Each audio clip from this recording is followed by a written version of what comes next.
Agora vamos lá para Romanos, capítulo 11, versículo 33 a 36. E aqui é um hino de louvor a Deus. Ó profundidade da riqueza, da sabedoria, do conhecimento de Deus. Quão insondáveis são os seus juízos e inescrutáveis os seus caminhos.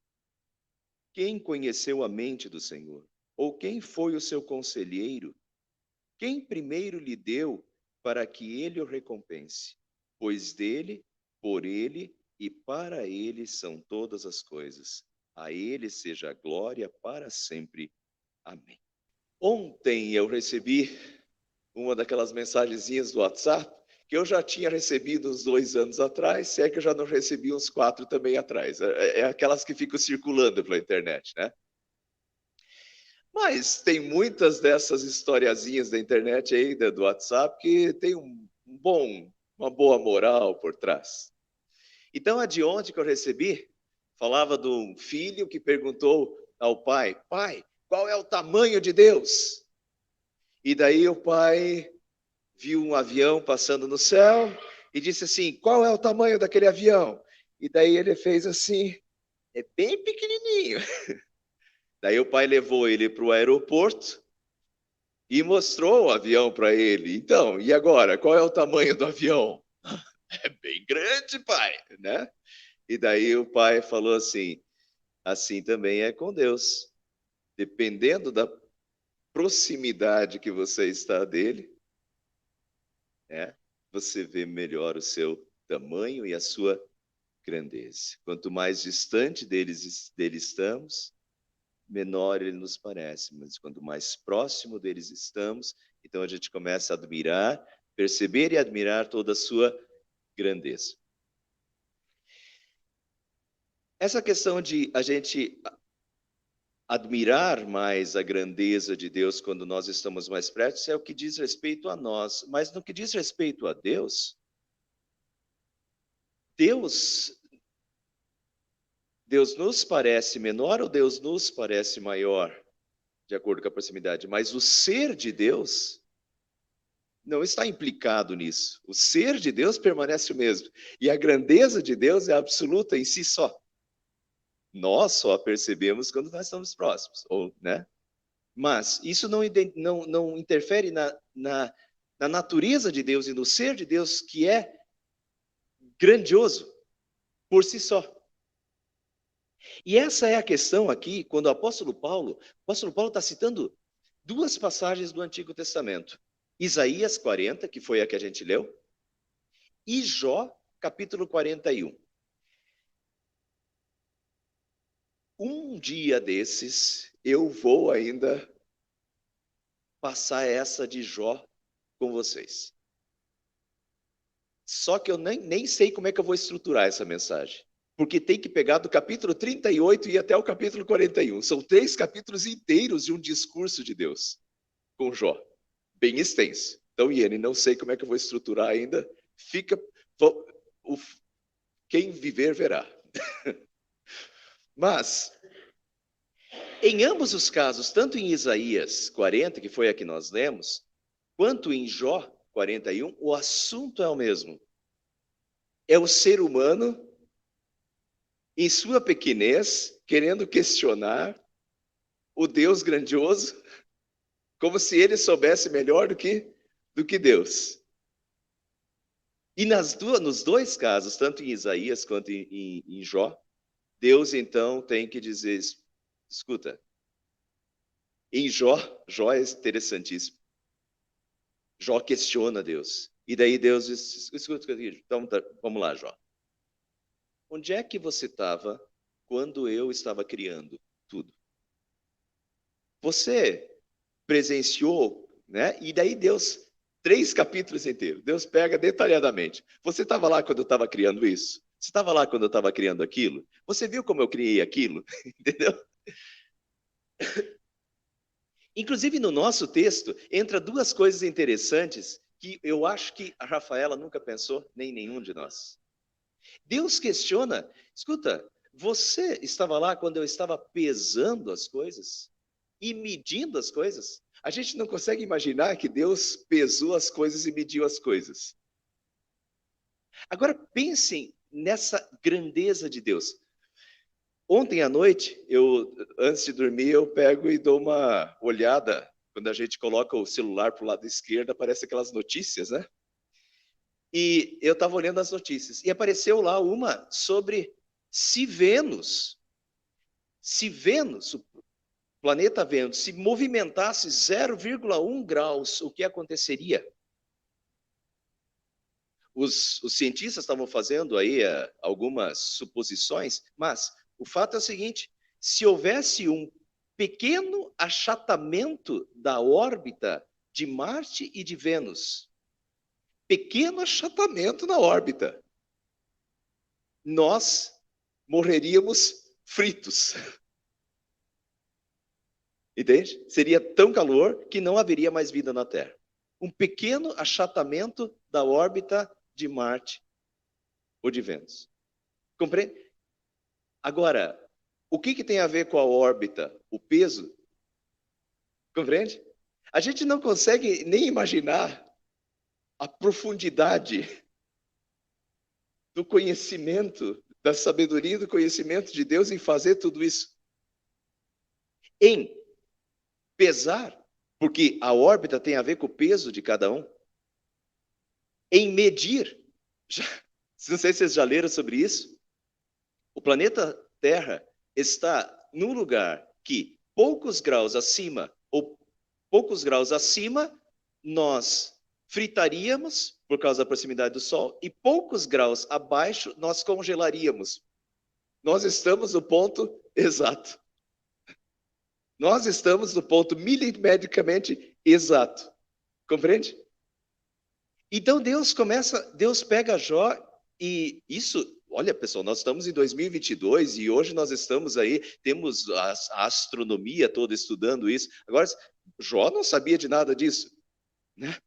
Mas se você lê Jó, capítulo 38, Deus já pergunta, escuta, quando você estava lá?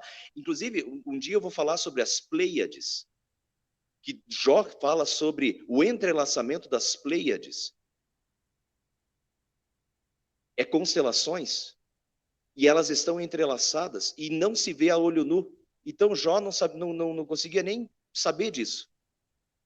Jó simplesmente escreveu.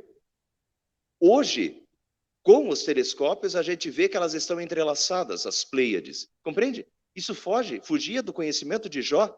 Jó viveu mais ou menos 2000 antes de Cristo. Não tinha telescópio para ver, não se vê a olho nu. Então Deus está questionando. Escuta, você estava lá para ver? Quando eu estava medindo, quando eu estava pesando as coisas, e pessoal, tudo é milimétrico, como Deus fez tudo encantadoramente, tudo no seu devido lugar, todas as coisas são fabulosas. Desde um formigueiro, que maravilha um formigueiro, que complexidade. O GPS das abelhas, já estudaram sobre o GPS das abelhas? É fabuloso, é fabuloso. Agora veja a formiga de um jeito, a abelha de outro, são animais distintos. Essa complexidade, cada um deles é uma maravilha em si. O funcionamento de cada animal é fabuloso, é sensacional. Como cada um é diferente. E em si é um universo maravilhoso em que tudo é perfeito. Desde os micro-organismos até o macro do universo. Tudo está no seu devido lugar, em perfeição, calculado, medido, entende? E Deus está fazendo eles, Jó e Isaías, meditar sobre isso. Ser humano, você consegue entender isso? Isso foge da nossa compreensão. E Deus criou isso tudo absolutamente perfeito. Cada coisa no seu devido lugar. Por isso, eu não tenho dúvida, uma coisa tão absolutamente perfeita em cada uma das coisas. Absolutamente perfeita. Bastaria o corpo humano para a gente meditar. Ou o planeta Terra para a gente meditar. Tem que ter um design inteligente por detrás disso, tem que ter um arquiteto por trás disso, entendeu? Colocando cada coisa no seu devido lugar, perfeitamente, e construindo tudo isso que é um maravilhoso mecanismo. É tudo isso um maravilhoso mecanismo. O nosso corpo é um mecanismo. O planeta Terra é um mecanismo. A Terra é um mecanismo. O sistema solar é um mecanismo. Estão vendo que tudo isso está? Porque dele, por ele. E aqui a tradução da língua grega é por meio dele, através dele. Por ele, Deus criou. Por meio dele, Deus criou e Deus continua mantendo, sustentando isso tudo. Compreende? Ele criou e continua mantendo esse mecanismo.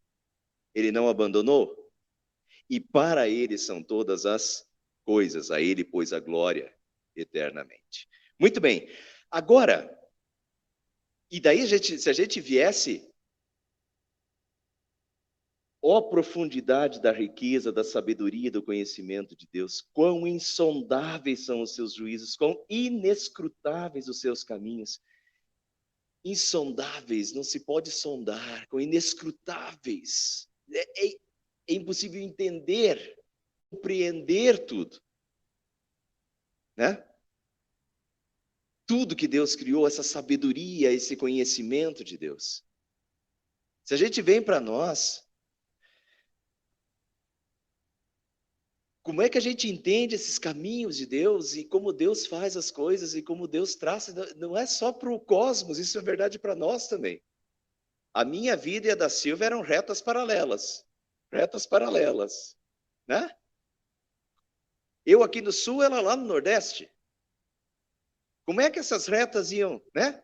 Agora Deus me põe como pastor lá em Fortaleza, mas ainda continuavam retas paralelas, porque ela não ia na igreja, né? Ela estava lá enfurnada no laboratório de biologia dela lá da faculdade e não saía de lá. Como é que essas retas, como é que isso daí vai? E daí Deus põe uma pessoa que faz as coisas confluírem, né? Como esses caminhos de Deus são encantadores. Seu Jaime com a dona Lila para cá, o seu Jaime para lá, cada um. E de repente, né? Deus colocou a Abigail na sua vida, né? Gostei da sua pregação uns dias atrás. E o Gerd e a Owen lá, né? Mesma coisa. De repente, Deus coloca de novo a Abigail na vida do Gerd, né? Essas mulheres que são uma bênção para nós. Como as coisas se entrelaçam, como a vida se entrelaça. Como os caminhos de Deus são admiráveis e incompreensíveis, inescrutáveis. A gente não consegue compreender. E Deus está. Aí a gente diz assim: Deus está escrevendo certo por linhas tortas, né? Não, eu acho que Deus está escrevendo totalmente certo e a gente aqui, os nossos olhos são tortos, né, Iane? Para conseguir ver tudo isso. A gente não consegue quão inescrutáveis são os seus caminhos, quão insondáveis os seus juízos, ó profundidade da riqueza, da sabedoria, do conhecimento. Como é profundo isso, e como Deus está dirigindo isso tudo, muito mais do que os nossos olhos veem, muito mais do que a gente pode sonhar e pensar. Deus está, né? Porque dele, por meio dele e para ele são todas as coisas. Agora, muito bem, Paulo cita lá Isaías e Jó, e esse é o contexto. Mas nesse livro aqui de Romanos, tem um contexto ainda mais específico. Aqui, no capítulo 11, Paulo está terminando tudo que ele vinha falando antes. E o que ele vinha falando antes? Aqui, de uma forma especial, ele está pensando no plano da salvação de Deus.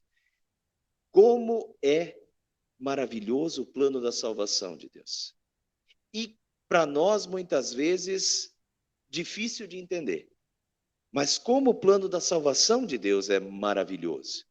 E daí ele fala da riqueza, sabedoria e conhecimento. Vejam, vamos entender o que Paulo está querendo dizer agora, aplicado ao plano da salvação de Deus. O que é riqueza?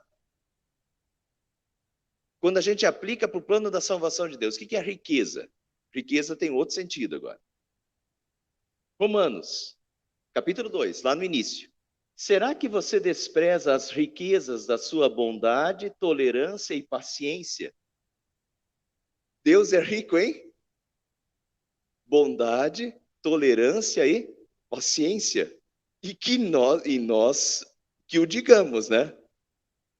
Quanto nós erramos, quanto nós pecamos, e Deus é rico em bondade, tolerância e paciência.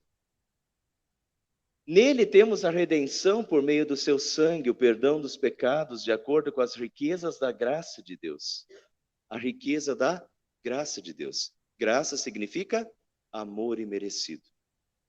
Deus é rico em graça, e graça significa amor imerecido. Deus é rico nesse amor imerecido. Nós estamos estudando a primeira epístola de João, nos estudos de quinta-feira. O que nós estamos vendo lá? Vimos no estudo, 2 estudos anteriores. Não fomos nós que amamos a Deus. Ele nos amou e enviou o seu Filho para nos resgatar e salvar. Não fomos nós que amamos a Deus. Não fomos nós que demos o primeiro passo.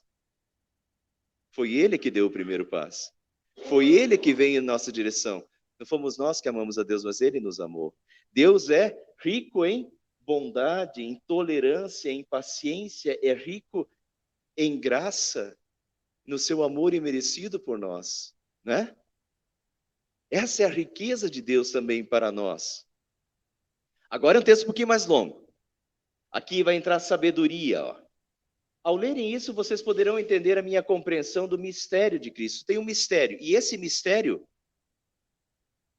vejam a sabedoria por trás de um mistério que estava oculto.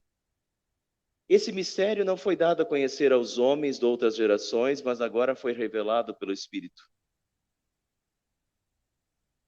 E ele ainda vou passar o tabernáculo, então, como você sugeriu. Mas esse mistério estava oculto de outras gerações, né? Ele diz, de outras gerações, mas agora foi revelado pelo Espírito. Qual é esse mistério? O mistério é Cristo. Vejam lá.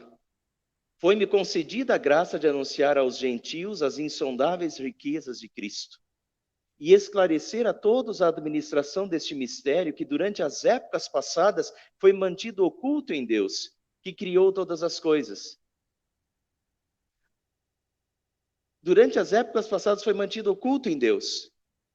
Deus, desde que o ser humano caiu em pecado, Deus já prometeu a salvação. Mas como essa salvação aconteceria? Nós hoje sabemos. Mas entende que em todo o Antigo Testamento estava oculto esse mistério de Cristo, agora revelado. Cristo é o mistério da salvação de Deus. Mas lá no Antigo Testamento, por que se faziam os sacrifícios? O cordeiro, né? Por que os cordeiros no Antigo Testamento? Por causa do Cordeiro de Deus no Novo Testamento. Os sacrifícios no tabernáculo, a gente vai ver que Cristo está em todo o tabernáculo. Quer dizer, Deus estava, o plano da salvação de Deus, Deus já tinha um plano da salvação de Deus, e o plano da salvação já estava em execução. Mas as pessoas não conseguiam perceber, as pessoas não conseguiam ver o que Deus estava fazendo. Até que o Cordeiro de Deus veio e se encarnou e morreu na cruz por nós, carregando os nossos pecados, a vida dele pela nossa vida, né? O sangue dele pelo nosso. Compreende? Mas esse é o mistério agora revelado. E essa é a riqueza de Cristo, né? A intenção dessa graça era que agora, mediante a igreja, a multiforme sabedoria de Deus se tornasse conhecida, dos poderes e autoridades das regiões celestiais, de acordo com o seu eterno plano, o plano de Deus, inescrutável, incompreensível. Inescrutável, pessoal, outra tradução é intraçável. Os planos de Deus não se... o caminho de Deus não se pode traçar. A gente não sabe exatamente onde Deus está como Deus está fazendo, onde Deus está fazendo, por onde Deus está indo, é intraçável, é inescrutável, incompreensível. E ele realizou em Cristo Jesus, o nosso Senhor. Acaso não tornou Deus louca a sabedoria desse mundo? A sabedoria do mundo é louca agora. Visto que na sabedoria de Deus o mundo não o conheceu por meio da sua sabedoria humana, agradou a Deus salvar aqueles que creem por meio da loucura da pregação. E nós pregamos a Cristo crucificado, o qual é escândalo para os judeus e loucura para os gentios. Mas para os que foram chamados, Cristo é o poder de Deus e a sabedoria de Deus. Agora vejam que sabedoria louca. Profundidade da riqueza da sabedoria de Deus, que sabedoria louca. É difícil a gente entender. Hoje, para nós é óbvio, parece, Will. Nós cremos e sabemos. Mas vejam que louco. Como Deus planejou salvar o mundo. Enviando o seu próprio filho para pagar pelas culpas que não eram suas. Não é um plano louco? É um louco para os gentios, para a sabedoria grega. Isso era uma loucura. Nenhum deus grego desceria para fazer uma coisa dessa. Nenhum deus grego daria o seu filho para morrer por quem não merece. Isso é loucura para os gentios. Entende? É um escândalo. É uma pedra de tropeço. Quem faria isso? Dar o seu filho por quem não merece? Graça, amor imerecido. Vejam que louco, aos olhos da sabedoria humana, que louco é esse nosso Deus, que planejou a salvação do mundo através da morte do seu filho. Mas, na verdade, esse era o único modo de nos salvar. E Deus esteve disposto a fazer isso por nós. Se esse é o único modo de nos salvar, Deus está disposto a essa loucura por quem não merece, por nós. Cristo é o poder e a sabedoria de Deus, porque a loucura de Deus é mais sábia que a sabedoria humana, e é por iniciativa dele que vocês estão em Cristo Jesus, o qual se tornou sabedoria de Deus para nós, isto é, a justiça, santidade e redenção. Jesus se tornou a sabedoria de Deus. A sabedoria de Deus é uma sabedoria que através do seu Filho nos salva. E para terminar, alcancem toda a riqueza do pleno entendimento, a fim de conhecerem plenamente o mistério de Deus, a saber, Cristo. Nele estão escondidos todos os tesouros da sabedoria e do conhecimento. Quem vê a mim, vê o Pai. Você nunca vai entender a grandiosidade de Deus se você não entender a grandiosidade do amor e a grandiosidade do sacrifício de Cristo, quanto Ele te ama. Essa é a riqueza. É a riqueza da sabedoria e do conhecimento de Deus. Quem vê a mim, qual é o tamanho de Deus? Qual é o tamanho de Deus? Quem vê a mim, vê o Pai. A gente só consegue entender o tamanho do amor de Deus por nós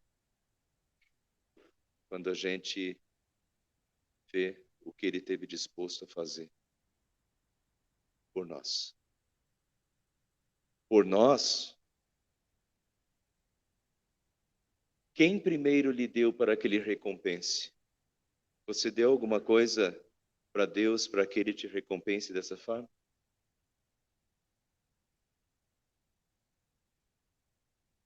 Nós temos alguma coisa para oferecer para Deus para que Ele nos recompense dessa forma? Nós somos pecadores, nós vivemos errando. Nós somos essas minúsculas criaturas humanas. Nós não fomos nós não temos nada para oferecer. Né?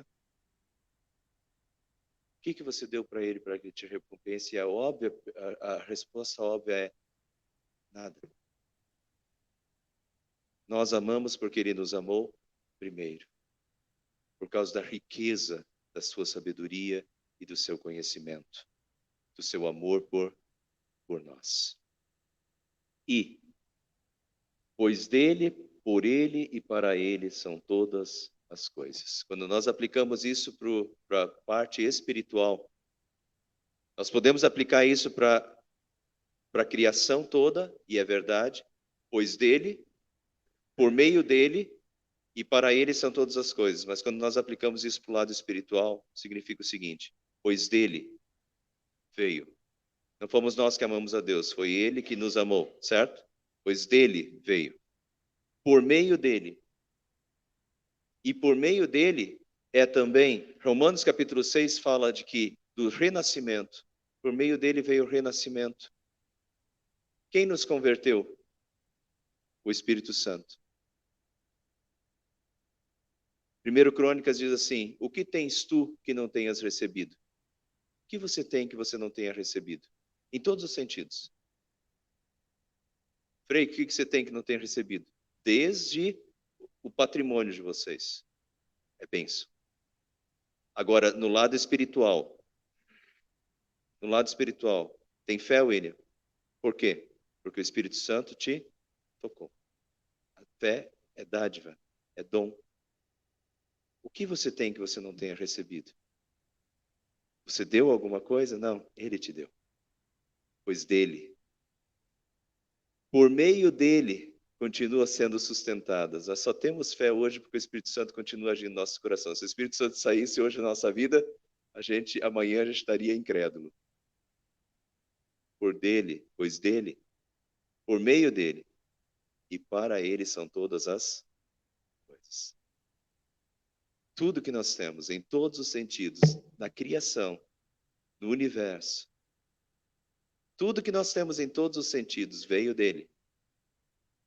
Continua sendo sustentado por meio dele. E é para ele. Ele é o objetivo de tudo. A glória dele é o objetivo de tudo. A glória dele é o objetivo da vida. E para terminar, eu não coloquei aqui, mas vou ler para vocês. Aqui 36, certo? Versículo 30, opa, errei, 36. Sabe como é que continua? Olha só. Portanto, irmãos, rogo-lhes pelas misericórdias de Deus, que se ofereçam em sacrifício vivo, santo e agradável a Deus. Rogo-lhes pelas misericórdias de Deus. Quando a gente entende isso aqui, a misericórdia de Deus, porque dele, por meio dele, para ele são todas as coisas, ofereçam-se como sacrifício vivo e agradável a Deus. A gente faz a nossa vida um sacrifício de gratidão perpétuo, porque para ele são todas as coisas. Para ele. Dele, por meio dele, e para ele são todas as coisas. A ele, pois, a glória eternamente. Amém.